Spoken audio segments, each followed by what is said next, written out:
Ghazali, Allah Ta'ala zahirkan, Allah Ta'ala jadikan kita bersama-sama sambung belajar ataupun ulang kaji ilmu tasawuf khasnya dan ilmu agama yang lainnya. Seperti biasa, kita mulakan dengan surah Ibrahimiyah. Kita baca bersama-sama. Allahumma salli ala Muhammad wa ala ali Muhammad kama sallaita ala Ibrahim wa ala ali Ibrahim barik ala Muhammad wa ala ali Muhammad kama barakta ala Ibrahim wa ala ali Ibrahim fil alamin innaka Hamidum Majid.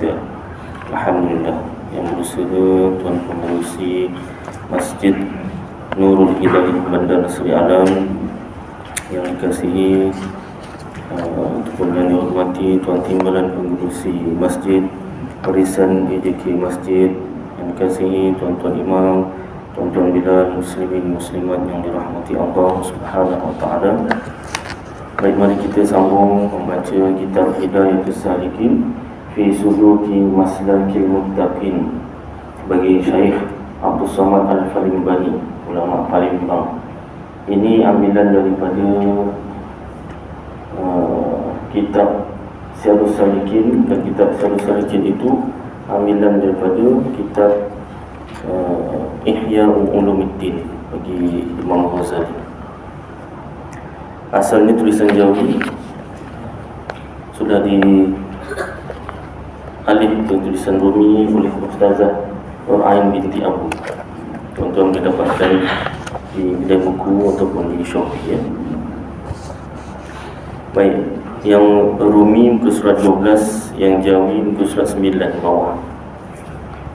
Faslun fi fadilati talabil ilmin nafi'i.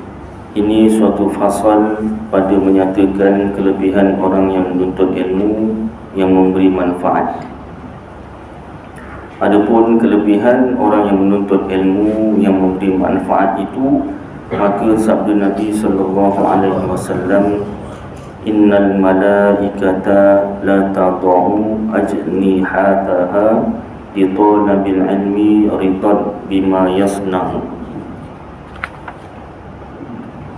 Artinya bahawa malaikat merendahkan akan segala sayapnya bagi orang yang menuntut ilmu kerana sangat suka ia dengan perbuatannya itu.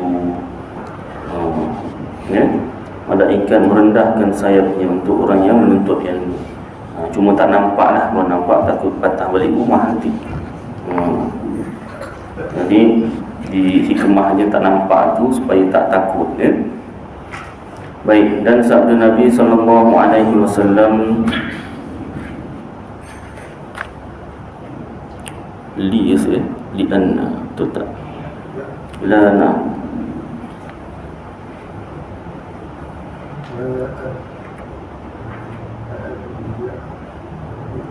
kalau yang jauh dia ada la'an, yang Rumi pula tinggal satu baris. La'an, la'an ya.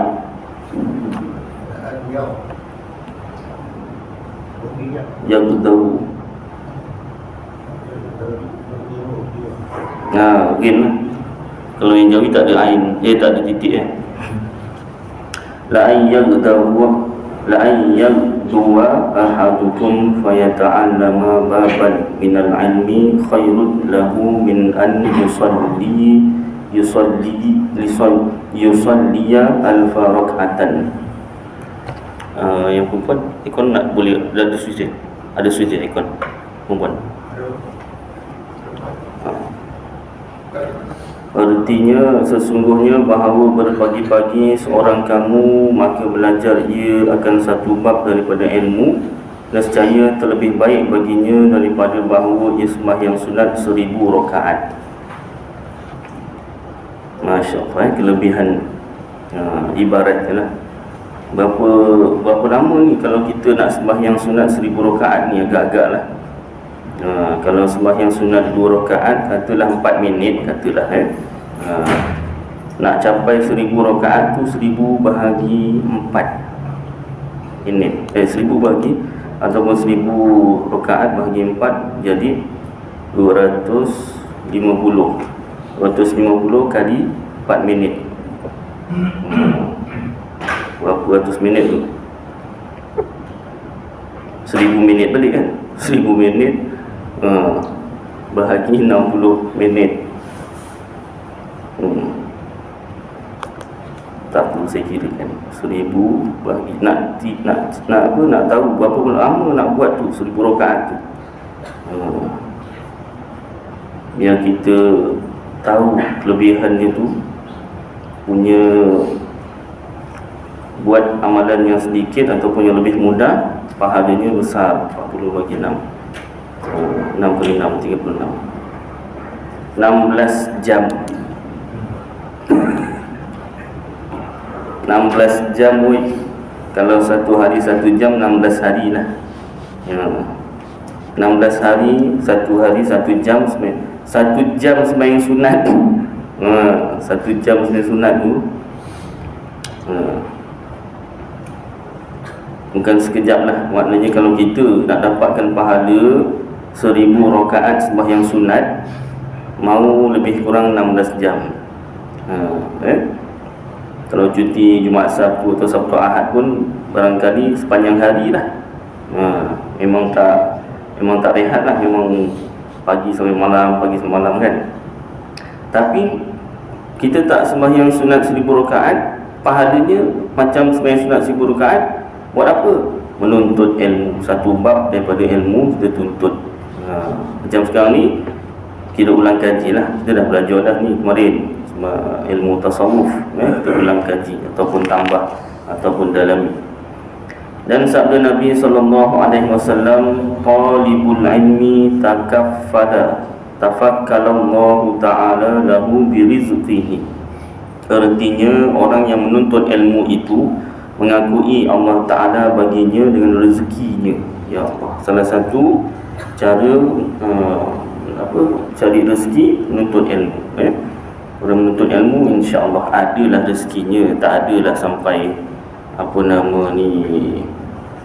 Mercedes, BMW, paling tidak pun bezalah, tidak, paling tidak.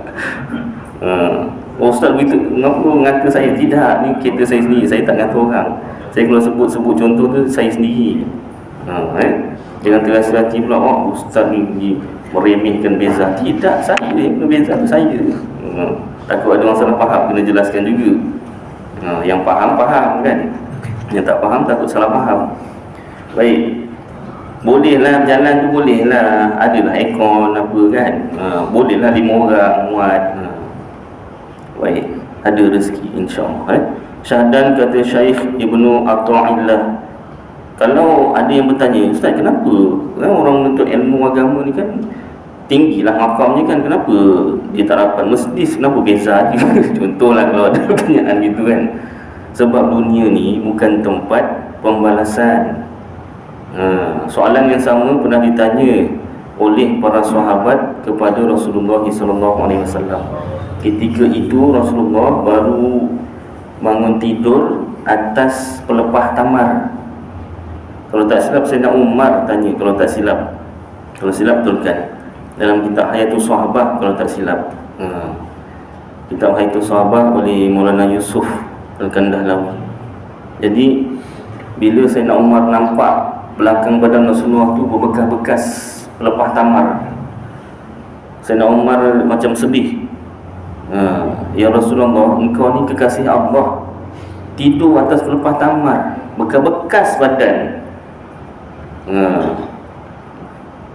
Raja kafir, raja bukan Islam tu tidur tilam yang empuk. Dia tak sampai hati lah, tak sanggup. Nak suruh Rasulullah minta supaya dapat tilam lembut lah kan, slumber lamp ke apa lamp ke kan. Kowe pun dah ada tilam kan, dulu ingat air je. Kowe pun ada tilam. Tapi Rasulullah jawab apa? Dunia bukan tempat pembalasan. nak jadikan supaya kita ni bersabar. Rasulullah tu pun tidurnya atas pelepah tamat kita atau pelepah kelapa pun tak pernah. Bukan kita lah, saya. Ustaz cakap kita pula. Saya pernah Ustaz. Maaf. saya. Pelepah kelapa pun tak pernah. Tapi pelepah kelapa sawit jangan. Tajam. Cocok nanti. Pelepah. Rasulullah tidur atas pelepah tamar. Ya Allah. Nak cerita hidup susah kat dunia ni, sabar. Sebab kat dunia ni bukan tempat merasan. Dapat beza tu dah cukup lah. Jangan jaki sangat. Bila saya nak dapat MERS, bila saya BM. Kalau apa ada rezeki ada lah, tak ada tak apa, ke akhirat nantilah. Orang lambat, awak nak nunjuk kat siapa? Kan? Barangkali bila ada BM atau MERS lagi jadi nunjuk pula, jadi sombong pula. Alhamdulillah jadilah. Bukanlah semua orang yang ada BM dan MERS tu sombong, tidak. Ni kena jelaskan juga. Banyak berlaku salah faham kan, jadi kena jelaskan juga. Bukanlah semua orang yang ada BM atau MERS tu sombong, tidak. Tapi mungkin Allah Ta'ala tak berikan kita MERS atau BM tu supaya kita tak sombong, supaya lah. Jadi bersyukur dengan apa yang ada. Baik, sambung. Syahadan kata Syekh Ibnu Athaillah rahimahullahu ta'ala di dalam kitab Tanwir fi Ithqatul Tadbir. I'lam anna al-ilma haythuma takarrara fil kitabil azizi aw fis sunnati innamal muradu bihil ilmun nafi'u alladhi tuqarinuhu al-khashyatu wa taqtanifuhu al-makhafatu.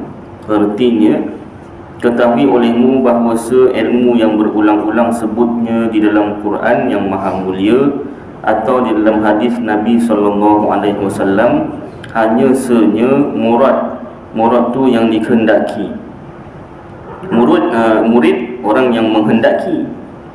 Murid tu asal bahasa Arab. Murid. Apa makna murid? Yang menghendaki ilmu lah. Murad yang dikehendaki ataupun maksud. Hanya senya ilmu yang berulang dalam Quran ataupun hadis tu, senya murad dengan dia itu maksud kenapa diulang-ulang tu, iaitu ilmu yang memberi manfaat. Bukan kenapa, ilmu apa? Ilmu yang memberi manfaat, yang menyertai akan dia takut akan Allah Ta'ala. Ilmu yang bila kita pelajari semakin takut kita kepada Allah, dan meliputi akan dia haibah gerun akan Allah Ta'ala. Dan kata Syekh Ibnu Abbad di dalam Syarah Hikam, Syarah Hikam, Hikam ni matan, kitab matan Ibnu Athaillah juga. Kitab tasawuf juga tu. Kawan saya Ustaz Khairul ada mengajar dekat Masjid Kampung Maju Jaya. Dia belajar kat Mesir kemarin. Ada juga kitab tu. Kemudian ada kitab syarah dia, kitab huraian dia, huraian bagi kitab hikam, dia bagi syarah hikam lah. Wa'lam annahu qad warada fil kitabi was sunnati min fadlil ilmi wal ulama'i ma la yuhsa kathruhu wa la yurja husulu dhalika illa liman sahhat minhul niyyatu wa sihhatuha fi dhalika an yakuna gharduhu fihi talaba mardatillahi wasti'malahu fima yanfa'u indahu wa isyaratal khuruji an dhulmatil jahli ila nuril ilmi fa hadhihi niyyatus sahihatu allati tuhmadu aqibatuha ajilan wa tujtana samaratuha fi ta'atillahi ajilan. Artinya, ketahui olehmu bahawasanya telah datang di dalam Quran dan hadis Nabi SAW daripada kelebihan ilmu dan ulama barang yang tiada terhingga banyaknya, banyak kelebihan ilmu dan ulama, dan tiada diharap hasil yang demikian itu melainkan bagi orang yang sah daripadanya niatnya. Bermula sah niatnya pada demikian itu macam mana? Adalah kehendaknya di dalam menuntut ilmu itu, iaitu menuntut akan yang digemari Allah Ta'ala, yang disukai oleh Allah. Apa dia? Iaitu mengerjakan taat dan menjauhkan maksiat. Maksiat tu apa? Dosa, segala jenis dosa. Dan lagi diamalkannya ilmunya pada yang memberi manfaat padanya, dan diamalkan ilmunya. Dan lagi isyarat keluar daripada kelam jahil. Jahil tu apa? Bodoh. Keluar daripada kebodohan kepada terang ilmu, cahaya ilmu. Maka inilah iaitu niat yang sahih, yang betul, yang sah, yang dipuji atas kemudiannya itu di dalam akhirat. Di akhirat dipuji dan dapat faedahnya di dalam taat akan Allah Ta'ala di dalam dunia. Jadi kita niat belajar kerana Allah Ta'ala. Saya pun kena niat menyampaikan, bacakan kitab kerana Allah Ta'ala. Baik. Kalau macam tu, minta maaf lah, ni benda sensitif juga, tapi kena sebut juga. Kalau macam tu, Ustaz kalau ikhlas jangan salam kaut. Boleh tak? Kalau betul ikhlas, buat apa Ustaz lah bersalam dengan imam, boleh tak? Salam kaut lah. Kata ikhlas. Maka itu ada dalam dalilnya dalam kitab Mukhtasar Ibnu Abi Jamrah lil Bukhari, iaitu kitab syarah hadis bagi hadis-hadis pilihan daripada hadis-hadis Bukhari. Maka disyarahkan. Dalam itu disebutkan dalil bahawasanya ada seorang sahabat radhiyallahu anhu, dia mengajarkan Fatihah kepada orang lain lalu diambil upah. Dan satu lagi sahabat, dia mengubat satu orang ketua kampung yang dipatuk patuk kalajengking, sakit, sangat sakit, lalu diubat macam mana? Dibacakan Fatihah, ditiupkan, sembuh. Ya sahabat lah, kalau saya tak tahulah. 10 kali Fatihah, Ustaz sakit lagi Ustaz, dah lah pergi hospital. Ya sahabat lah baca kan. Tapi mana ceritanya, dibacakan Fatihah, sembuh. Lalu sebelum dia baca Fatihah tu, ceritanya panjang. Dia ni, sahabat ni dalam satu kumpulan berjalan lah, bermusafir ke nak pergi satu tempat, singgah satu kampung. Jadi minta tumpang rumah ke kampung tu. Seorang pun tak nak. Ketua kampung kata tak boleh. Belum sempat nak berpindah ke kampung lain, ketua kampung ni cakap tak boleh tu, kena patuk kalajengking. Puas cari apa obat, cari tabib apa semua, tak jumpa. Dah cubalah tanya dengan kabilah sahabat ni, boleh tak umpatkan? Boleh, ada syarat 200 ekor kambing yang berkata silap. Seekor kambing sekarang berapa? Mau 1,200 kan? Ini 200 kambing. Ui, kalau 1,000, 200,000. Ngobat orang kena kalajengking. Lalu dua peristiwa ni dikhabarkan kepada Rasulullah SAW. Rasulullah membenarkan, malah Rasulullah minta sedikit kambing. Sebab apa Rasulullah kata, kalau tak silap lah, saya ada rezeki saya bawakan. Tak nak bagi kepada yang mengajarkan Fatihah pada engkau ke, gitulah kalau tak silap lah cerita dia kan. Baik, jadi maknanya mengajar Al-Quran dan menyembuhkan orang dengan mengambil upah itu dibenarkan oleh Rasulullah SAW. Bukanlah membayar ilmu tu tak terharga, tak ternilai harganya, tak boleh dibayar dengan RM1. Tetapi yang dikira usahanya, penat lelahnya, gitulah lebih kurang dia. Alah, kalau ngajar kat Masjid Surau, tanya-tanya. Kalau yang ni nyanyi-nyanyi ke apa, tak ditanya. Doktor ke apa, tak ditanya. Doktor konsultan aja 80 KPJ lah. Untuk klinik biasa mungkin berapa puluh kan. Itu bukan, kadang dia yang nanya sakit apa. Dia pula nanya. Bukan nanya sakit apa, dia tanya apa simptom-simptom lah, tanda-tanda kan. Kadang ada orang yang setengah orang dia marah, apa doktor ni, kita sakit, kita jumpa dia tanya kita sakit apa. Ya, maksud dia tu nak tahu tanda-tanda sakit apa yang awak dapat. Demam, okey, demam lagi apa? Kalau demam saja lain tak ada, mungkin demam biasa. Kalau demam ada batuk, ada muntah, tu kena cek COVID ke tidak, apa lagi yang baru, influenza ke tidak, kan? Baik, jadi dibayar atas kesusah payahan dia menuntut ilmu kedoktoran dan kesusah payahan dia tu nak memikirkan jenis penyakit apa dan ubat apa yang sesuai, kan? Baik, sambung sini ya. Dan kata Imam Al-Ghazali rahimahullah pada permulaan kitab Bidayatul Hidayah, fa'lam in kunta taqsudu bi talabil ilmi al-munafasata wal mubahata wat taqadduma 'ala al-aqrani wastimalata wujuhin nasi ilaika wa jam'a hutamid dunya fa anta sa'in fi hadmi dinika wa halaki nafsika wa bai'i akhiratika bidunyaka fasafqatuka khasiratun wa tijaratuka ba'iratun wa muallimuka mu'inun laka ala isyanika wa syarikun laka fi khusranika wa huwa kaba'i'i sayfin min qati'i tariqin kama qala sallallahu alaihi wasallam man a'ana syakhsan ala maksiatin walau bisyatri kalimatin kana syarikan lahu fiha. Ustaz, kenapa tak baca yang bahasa Melayu je, bahasa Arab kita orang kan faham. Yang faham, alhamdulillah yang faham. Kalau yang tak faham, sekurang-kurangnya kita dengar kata-kata ulama, kata-kata Rasulullah SAW dalam bahasa mereka.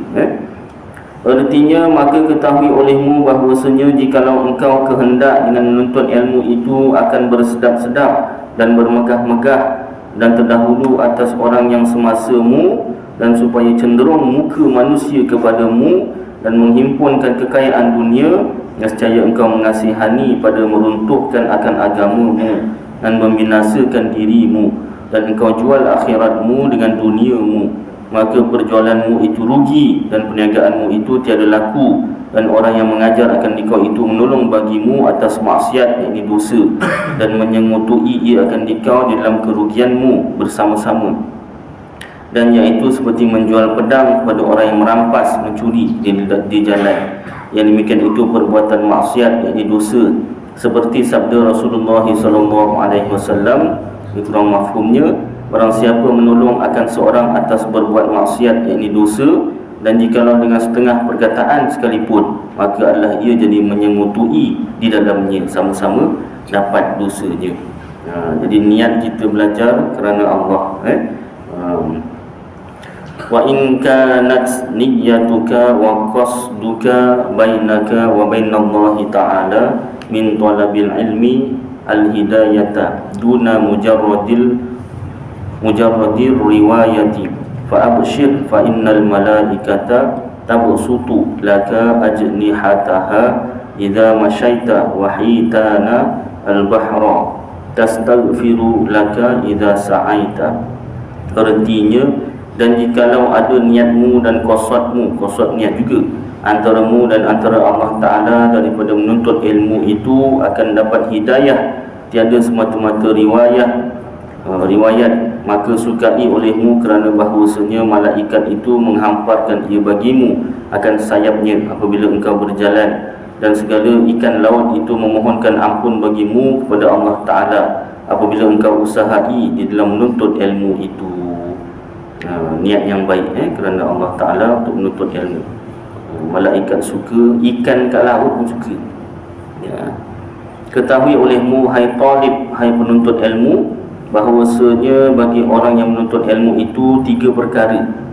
Pertama, seorang menuntut ilmu kerana jadi ilmunya itu bekal di dalam akhirat, dan tiada menghendaki ia melainkan kerana Allah Ta'ala dan negeri akhirat, maka mereka itulah orang yang dapat kemenangan di dalam dunia dan akhirat, iaitulah yang dinamakan muttaqin, seperti firman Allah Ta'ala, a'udzu billahi minasyaitonir rajim, bismillah a'udzu billahi minasyaitonir rajim, innallaha yuhibbul muttaqin, sadaqallahul azim. surah Taubah ayat 4. Artinya lebih kurang bahawasanya Allah Ta'ala amat kasihlah akan orang yang muttaqin, orang yang bertakwa. Dan lagi firman Allah Ta'ala, A'udzu billahi minasyaitonir rajim. Bismillahirrahmanirrahim.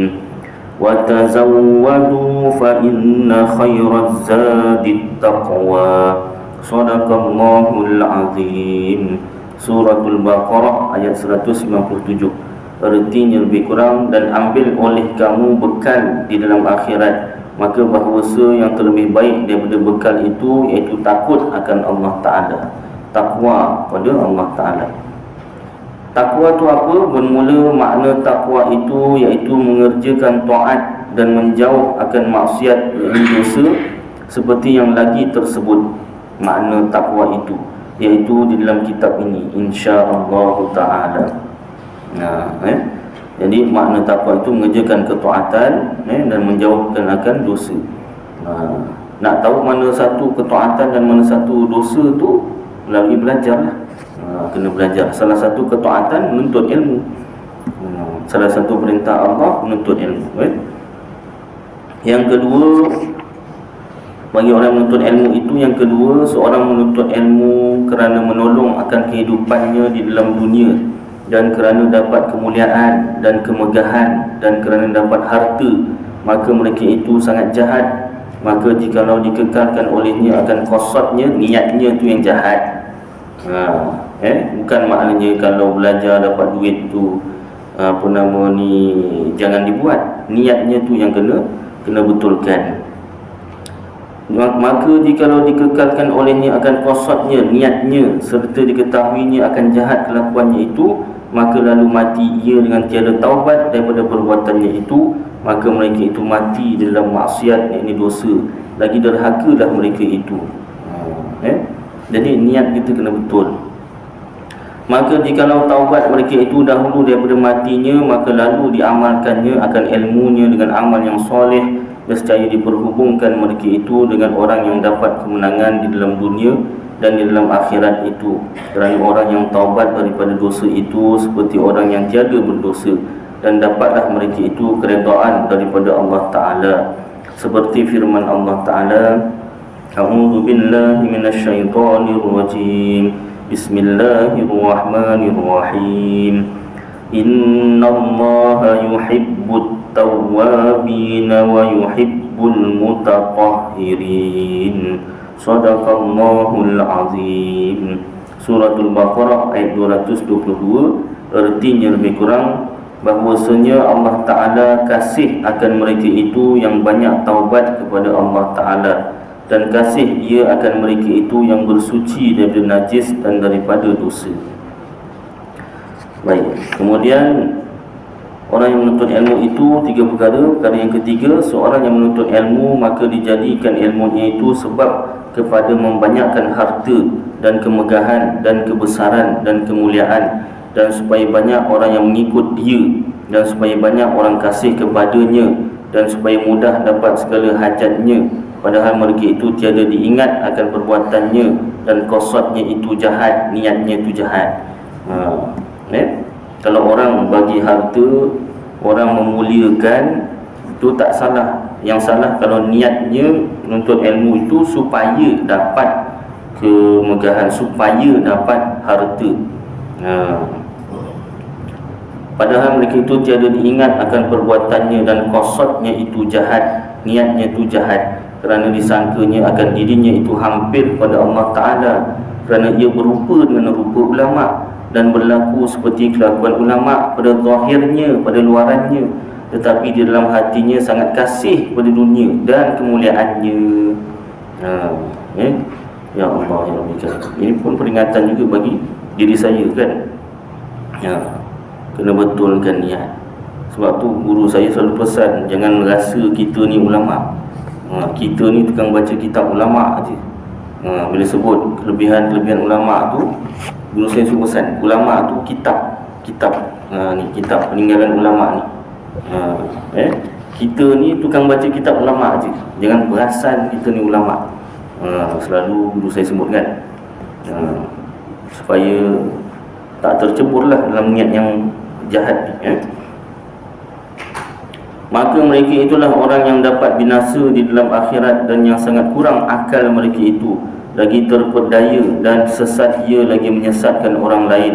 Dan mereka itulah sejahat-jahat daripada ulama yang dikatakan oleh Nabi SAW dengan sabdanya, ana min ghairi dajjali akhwafu alaikum minad dajjali faqila wa ma huwa ya Rasulullah faqala ulama ussu'i.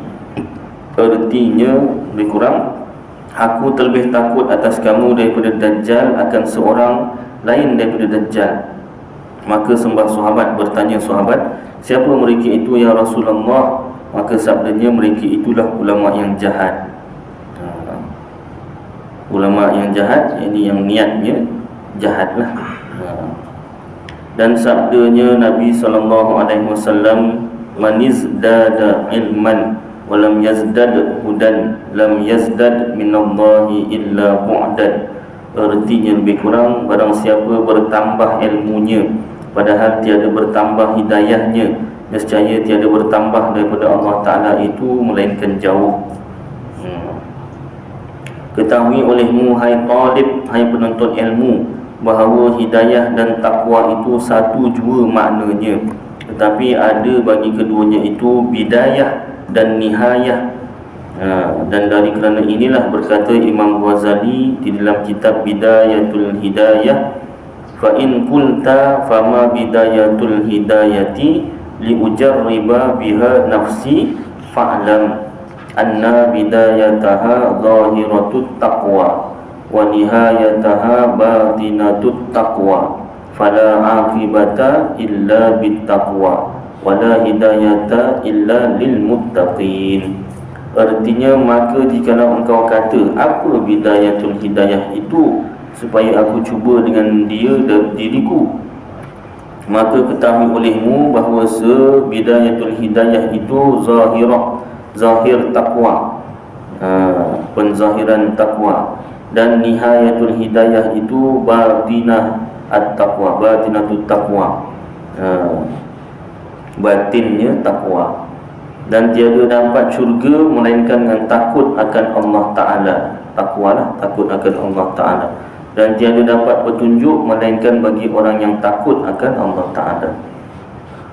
Bermula takwa dan hidayah itu, iaitu ibarat ataupun keterangan daripada itu tentang, ibarat keterangan daripada tentang, iaitu keterangan tentang mengerjakan taat yang disuruh Allah Ta'ala, sama ada taat zahir atau batin, dan menjauh akan maksiat, iaitu dosa yang ditegahkan Allah Ta'ala, sama ada maksiat zahir, dosa yang zahir yang nampak, atau maksiat batin, dosa yang tak nampak, seperti yang lagi hamba sebutkan dalam kitab ini insya-Allah Ta'ala. Dosa zahir, dosa yang nampak, tak sembahyang, tak tutup aurat, dan sebagainya. Maksiat batin, dosa dalam hati ni, dalam hati orang lain tak tahu ni, hanya Allah Ta'ala yang tahu. Malaikat pun tak tahu. Malaikat Munkar Nakir, bukan Nakir, itu dalam kubur. Raqib Atid kat sebelah kita ni, dia tulis apa yang dia nampak, apa yang kita buat dan apa yang kita sebut. Dalam hati kita dia tak tahu. Dia tulis yang dia nampak dan yang dia dengar. Dalam hati kita sebut, dia tak tahu, dia tak tulis.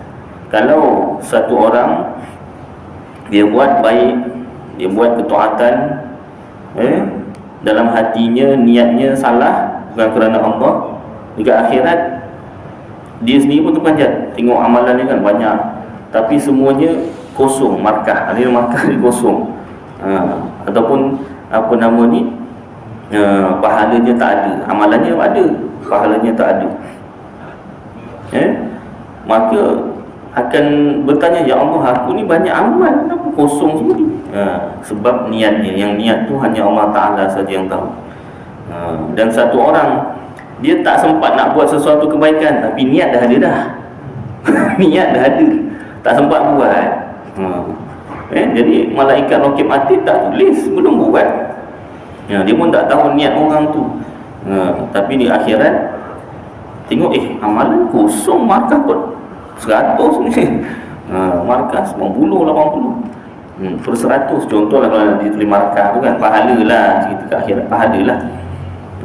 Rupa-rupanya niat kita tu pun dah dapat pahala. Baik, itu yang dalam kitab ini akan dibahaskan, iaitu maksiat batin, dosa-dosa dalam hati. Ketahui olehmu hai talib. Kalau maksiat zahir itu nak tahu mana, itu dalam ilmu fikih lah. Ilmu fikih, ibadat, nakahat, muamalat, jinayat, faraid.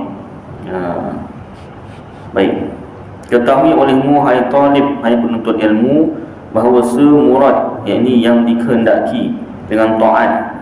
Taat tu apa? Yang zahir itu iaitu seperti sembahyang dan puasa dan naik haji dan memberi zakat dan barang sebagainya. Dan murad yang dikehendaki dengan taat batin itu iaitu segala sifat yang kepujian, seperti ikhlas dan merendahkan diri dan nasihat dan zuhud dan sabar dan hulmun, murah hati, dan tawakal dan barang sebagainya. Baik, ini sebentar saya ingatkan. Habis mana yang lebih baik Ustaz? Yang lebih baik dia dua-dualah. Tak ada yang mana lebih baik. Tetapi jangan pula dikatakan satu orang yang tak pakai tudung dengan satu orang yang pakai tudung dibandingkan begini. Contoh, si A ni tak pakai tudung, tapi baik orangnya. Yang si B ni pakai je tudung, tapi punya jahat, alhamdulillah zalik. Macam tu kan. Biasa kita terdengar macam tu kan. Pernyataan tersebut sebenarnya salah. Satu orang yang menutup aurat itu sudah mengerjakan ketaatan. Adapun hati dia itu kita tak boleh nak kalau perbuatan dia yang sebut ni perbuatan, maka kejahatan dia tu satu kejahatan yang lain, tak ada kena-mengena dengan dia punya tudung itulah. Maknanya dia sudah menutup aurat tu satu perkara yang baik. Jadi kalau nak cerita perbandingan orang, kalau boleh janganlah cerita berbanding-banding orang kan. Tapi andai katalah nak cerita perbandingan orang, jangan dikaitkan dengan tudung ataupun sembahyangnya. Contoh kalau lain kan, macam jemaah siapa ada sebut tadi, si A ni sembahyang tapi jahat kan. Si B ni taklah sembahyang, bukan tak sembahyang, tak cukup, maka tengok macam tak cukup sembahyangnya, tapi baik orang ni. Dengan kita banding gitu. Sebab dia sembahyang tu dah satu ketaatan yang dia buat. Benda jahat lain tu, itu benda jahat yang lain. Maknanya jangan dikaitkan maknanya orang yang tak sembahyang tapi baik akhlaknya lebih baik daripada orang yang sembahyang tapi buruk akhlaknya. Jangan banding begitu. Baik. Bermula murad yang dikehendaki dengan maksiat zahir itu iaitu seperti zina, maksiat yang nampak, dan mencuri, dan minum arak, dan membunuh orang, dan memalu orang. Memalu ni bukan memalukan, memukul. Palu memukul orang dan memaki orang, dan mengumpat orang. Mengumpat tu kira zahir lagi tu, dan barang sebagainya. Walaupun mengumpat tu ada masuk dalam kitab tasawuf juga. Kalau dalam kitab Syarah Silikin ada bab mengumpat tu kan. Tapi dikira zahir, maknanya pasal nampak, dengar, mengumpat orang dan barang sebagainya. Mengumpat ni, saya petik sikitlah satu. Mengumpat ni sudah ditukar bahasanya ataupun perkataannya atau istilahnya. Kalau bahasa kitab mengumpat orang, dah kemudian ada satu zaman ditukar kepada gosip. Sekarang dah yang terbaru, latest punya, membawang. Itu sebenarnya mengumpat. Istilah tu asalnya mengumpat lah. Mengumpat ni apa? Iaitu cerita keburukan orang lain yang kalau kita cerita depan dia, dia tak suka. Kan? Kalau kita cerita depan dia, orang tak suka, dia tak suka. Itu mengumpat, dan benda tu memang betul-betul dia buat. Kalau benda yang dia tak buat tapi kita cerita yang dia buat, nescaya itu dah bukan mengumpat lagi, dah naik satu level lagi, level yang tak baik lah, iaitu jadi fitnah. Jadi itu adalah dosa besar lah, kena bertaubat. Dan taubatnya tu pula bukan setakat 3, kena tambah 1. Kan? Dah macam apa nama Piramli punya cerita menuju 4 belalang lawan tu kan, tak cukup 3 soalan jadi 4 ke 4 soalan tambah 1, tak ingat. Nanti tengok balik. Yang pertama, menyesal dengan dosa yang dibuat.